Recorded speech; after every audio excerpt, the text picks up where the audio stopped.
नमस्कार। स्वागत है आपका 3.5 मिनट में और आप सुन रहे हैं कहानी बी डार्क।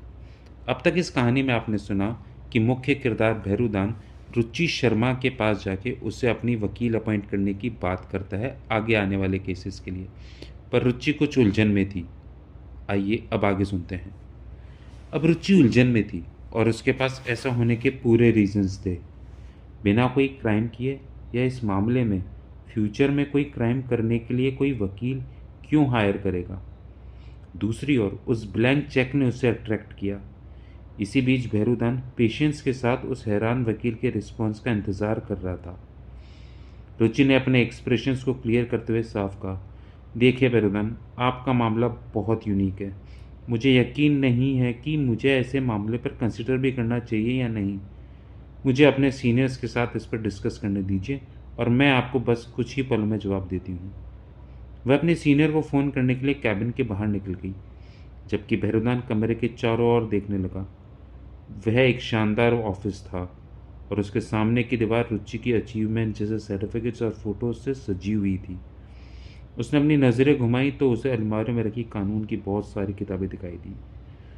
उधर दूसरे कमरे में रुचि बेसब्री से अपने सीनियर को फ़ोन उठाने का इंतज़ार कर रही थी और जैसे ही उन्होंने फ़ोन उठाया वो बोली, नमस्ते सर, सैटरडे को आपको परेशान करने के लिए सॉरी, लेकिन मुझे सच में आपकी हेल्प चाहिए।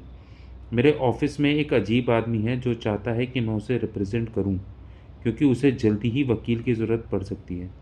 मेरे पास कोई अन्य डिटेल्स नहीं है, लेकिन उसने मुझे एक ब्लैंक चेक दिया है और मुझसे कहा कि अगर मैं उसको रिप्रेजेंट करने का डिसीजन लेती हूँ तो इसे आज ही फीस के रूप में जमा कर लूँ। इस मुद्दे पर डिसाइड करो और वाकई आपकी राय की सराहना करूँगी।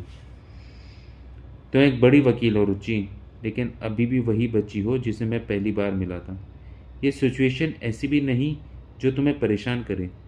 तुम्हारे ऑफिस में एक पोटेंशियल क्लाइंट है जिसे फ्यूचर में तुम्हारी हेल्प की ज़रूरत हो भी सकती है और नहीं भी, लेकिन वह तुम्हें पूरी फीस देने के लिए तैयार है और तुम्हें यह अवसर हाथ से नहीं जाने देना चाहिए।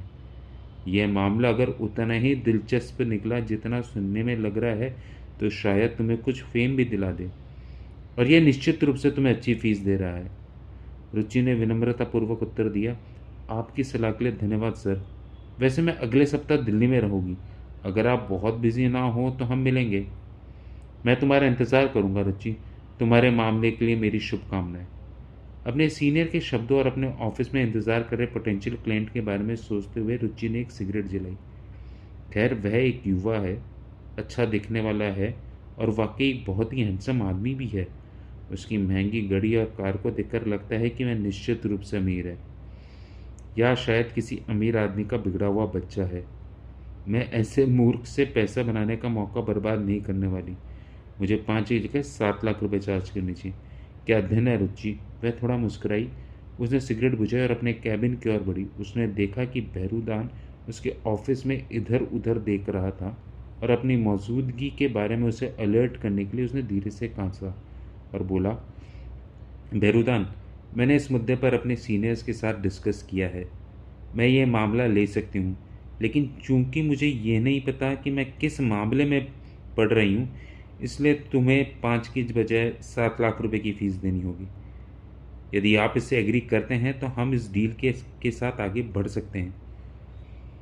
भैरूदान मुस्कुराया और उसने बोला, मेरे पास और कोई ऑप्शन है भी नहीं ma'am. Let's seal the deal. बाकी का पार्ट कल।